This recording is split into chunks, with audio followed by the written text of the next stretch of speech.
لما تكوني قاعدة كده وتلاقي حد حبيبك قوي اتصل بيكي وقالك انتي هتفطري لوحدك لو كنتي صايمة يعني، او هتتغدي لوحدك، يعني مفيش حد معاكي، فتقولي له ايوه يعني انا على طول متعودة ان انا مثلا باكل لوحدي ولا الكلام ده كله.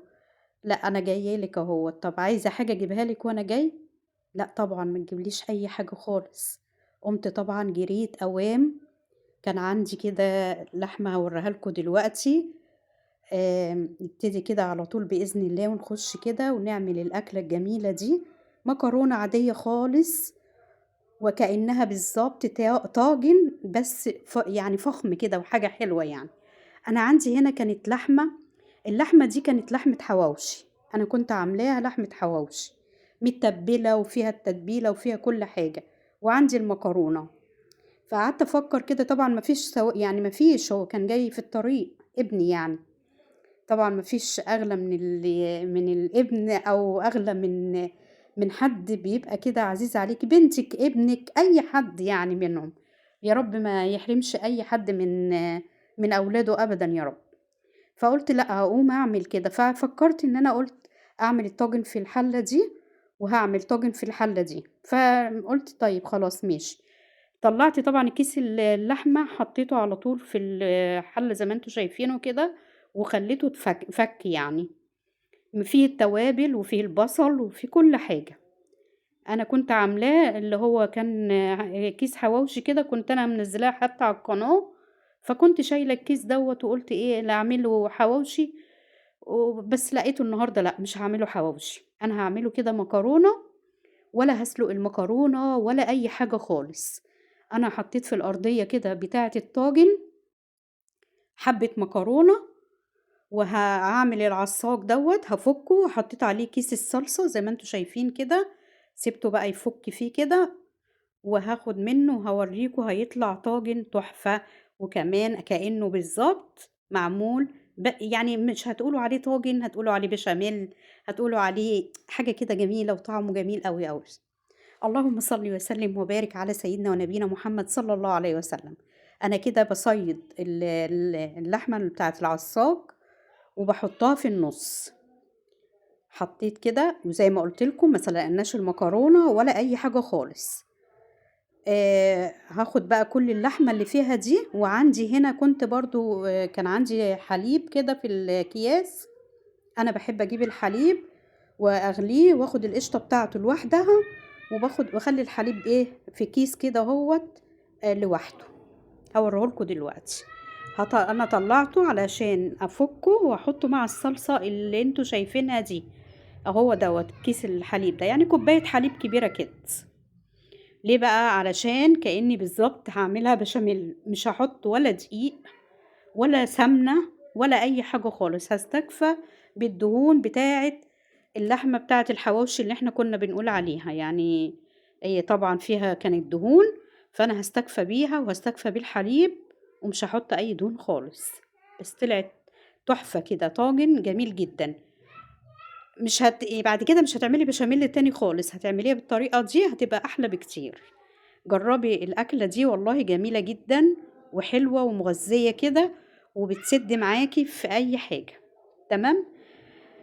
هنا باحُط ماجي، أنا حطيت بس كده فلفل أسمر، حبّة فلفل أسمر، زي ما قُلت لكم التوابل كلّها في الحواوشي، حتى هو مدّي spicy كده شوية، مدّي يعني حامي شوية، فمدّي طعم حلو يعني، وفي فلفل ألوان وفي فلفل حامي وكُلّه يعني. إحنا كنا عاملينه قبل كده، مش عارفة، يعني ممكن أبقى أنزّل لكم الlink بتاع الفيديو بتاع اللي هو الحواوشي دوّة، كنت عاملة الحواوشي وعاملة حاجة معاه تانية. الحاجات دي كلّها يا بنات بتنفع في البيت، يعني مثلًا لو عندِك حاجة في الفريزر وحد كده جالِك برضه على غفلة كده وبسرعة، اعملي كده. أهو شفتوا أنا سيّحت الحليب وحطيته مع الصلصة وحطيته كده على طول، هاحطه بقى هيستوى بُصّوا ولا هاحط كمان فويل ولا هاحط ورق زبدة ولا أي حاجة خالص، هاحطه في الفرن كده على طول يتشرّب ويستوي، وبعدين كده كنت انا بقول لكم هنا ان انا مسحت البوتاجاز يعني، وكده طلعت كيس برتقان، كنت عندي كيس عندي برتقان مفرزاه، وهغسل الحله اللي هي اللي انتوا شايفينها دي وانا واقفه يعني، فالحاجات دي كلها سهله يعني بتتعمل معانا. هنا بقى طلعت الطاجن كان استوى وخلاص وبقى زي الفل، ما خدش 10 دقايق في الفرن، يعني انا عقبال، هو بصراحة انا كنت صايمة فالمغرب أذنت وانا بعمل كده، عقبال ما رحت صليت وجيت كان اتشرب، وهحطه كده تحت الشواية، وكان ابني جه و... وقعدنا بقى ايه، عملنا الطاجن الجميل ده وده وحلو. حطيت بقى الجبنة وحطيته تحت الشواية، ليه بقى؟ عشان تديها كده وش حلو كده وهيبقى جميل جدا معاكي. يا رب تجربوا الطريقة دي، وسهلة وبسيطة وهتعجبكم يعني.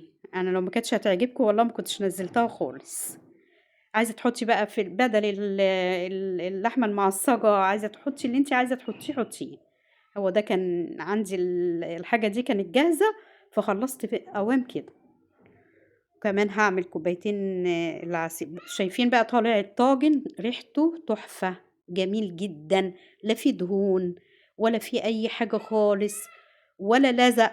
حتى هوريكم كده لاخر الطاجن كده ان هو ما لزقش، وسبايسي كده وحلو وجميل جدا يعني. بصوا، وكمان يعني شوزي كده وحاجة كده يعني طرية كده جميلة جدا. شايفين الجمال؟ آخر حلاوة. ومش عايزة تحطي جبنة ما فيش مشكلة خالص، احنا مش متأيدين بحاجة، احنا متأيدين ان احنا الحاجة نعملها احسن في البيت. هو كان عايز يجيب اكل جاهز معاه وهو جاي، قلت له لا، ولا اكل جاهز ولا اي حاجة، هي الحاجة اللي موجودة في البيت هتتاكل. وده طبعا احلى من اي حاجة تجيبيها من بره يعني. والله ساعات كده بنحب نغير كده. شايفين الطاجن ما لزقش ولا اي حاجة، ونجيب حاجة جاهزة بصراحة ما بتبقاش حلوة خالص، زي برضو أنضف حاجة اللي هي في البيت. هنا هفك بقى البرتقان، واحط كوبايتين عصير برتقان كده. وطبعا يعني كنت خلاص صليت المغرب وكانت أذنت يعني، وفطرنا والحمد لله. والله اللهم دمها نعمة واحفظها من الزوال يا رب. وحاجة بسيطة بتعمليها في بيتك بتبقى أحسن بكتير من أي حاجة تجيبيها جاهزة كده من بره. يا رب يكون الفيديو يعجبكم وتقولوا لي ايه رأيكم. هحطهم بقى على الترابيزة كده وهصورهم معاكم على طول، وجربوا بقى الأكلة الجميلة دي الحلوة دي، وبألف هنا وشفا لكل اللي يجربها. والسلام عليكم ورحمة الله وبركاته. بحبكم في الله، متنسوش اللايك. ربنا يكرمكم. يعني بحبكم أوي والله. مع ألف سلامة.